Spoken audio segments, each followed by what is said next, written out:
Hi friends, welcome back to YouTube channel. ഇന്ന് നമ്മൾ ഉണ്ടാക്കാൻ പോകുന്നത് വാഷി ടേപ്പാണ്. വാഷി ടേപ്പിൻ്റെ ബേസിനായിട്ട് ഞാൻ എടുത്തത് ബുക്കിൻ്റെ കവർ പേജാണ്. എന്നിട്ട് ഞാനൊരു മെഷർമെൻ്റ് ഒന്നുമില്ല, നിങ്ങൾക്ക് വീതിയുള്ള ടേപ്പാണ് വേണമെങ്കിൽ വീതിയുള്ളത് എടുക്കാം. ഇനി ഞാൻ അതൊന്ന് സർക്കിളാക്കാൻ വേണ്ടിയിട്ട് ഗം സ്റ്റിക്കിൻ്റെ മുകളിൽ വെച്ചിട്ട് റൗണ്ട് ചെയ്തിട്ടുണ്ട്. ഇനി നമുക്ക് ഒരു ഒട്ടിക്കണം. ഫെവി ബോണ്ട് വെച്ചിട്ടാണ് ഞാൻ ഒട്ടിക്കുന്നത്. ഫെവിക്കോൾ ആയാലും മതി. പിന്നെ നമുക്ക് ടേപ്പ് ഉണ്ടാക്കാം. ടേപ്പ് ഉണ്ടാക്കാൻ ഞാൻ എടുത്തത് A4 ആണ്. A4ൽ ഒരു 2.5 സെൻറ്റിമീറ്റർ എടുത്തിട്ട് ഞാൻ കുറച്ച് ലൈൻസ് വരച്ചിട്ടുണ്ട്. നമുക്കത് കട്ട് ചെയ്തെടുക്കണം. കട്ട് ചെയ്തെടുത്തിട്ടുണ്ട്. ഇനി നമുക്ക് തീം ചെയ്യണം.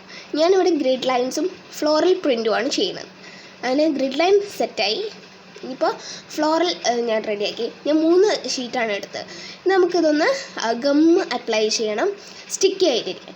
ഇനി നമുക്ക് ഒരു ഗ്രിഡ് ലൈനിൻ്റെ പേപ്പർ എടുത്തിട്ട് അതിൻ്റെ എഡ്ജിൽ കുറച്ച് ഗമ്മ് അപ്ലൈ ചെയ്യുക, അതിൻ്റെ ഫ്ലോറൽ വെക്കുക. പിന്നെ ഫ്ലോറലിൻ്റെ മുകളിൽ ഗമ്മ് അപ്ലൈ ചെയ്യുക. പിന്നെ നമ്മുടെ ഗ്രിഡ് ലൈനും വെക്കാം. ഇനി നമുക്ക് ഗ്രിഡ് ലൈൻ ടേപ്പ് ഒഴുകി പോകാതിരിക്കാൻ വേണ്ടിയിട്ടൊരു സാധനം വെക്കണം. ഗ്രിഡ് ലൈനിൻ്റെ മുകളിലാണ് കേട്ടോ ഞാൻ വെക്കുന്നത്. ഒരു A4 എടുക്കുക, ചെറിയൊരു A4 പീസ് എടുത്തിട്ട് ജസ്റ്റ് ഒരു ലൈൻ ഇട്ട് കട്ട് ചെയ്യുക. എന്നിട്ട് നമ്മൾ ടേപ്പിൻ്റെ മുകളിൽ വെച്ച് നോക്കുക അളവ് റെഡിയാണോ എന്ന്. ഇനി നമുക്ക് ടേപ്പിൻ്റെ മുകളിൽ ഫെവി ബോണ്ട് വെച്ചിട്ട് അതിങ്ങനെ സർക്കിളാക്കി എടുക്കാം. Thank you for watching.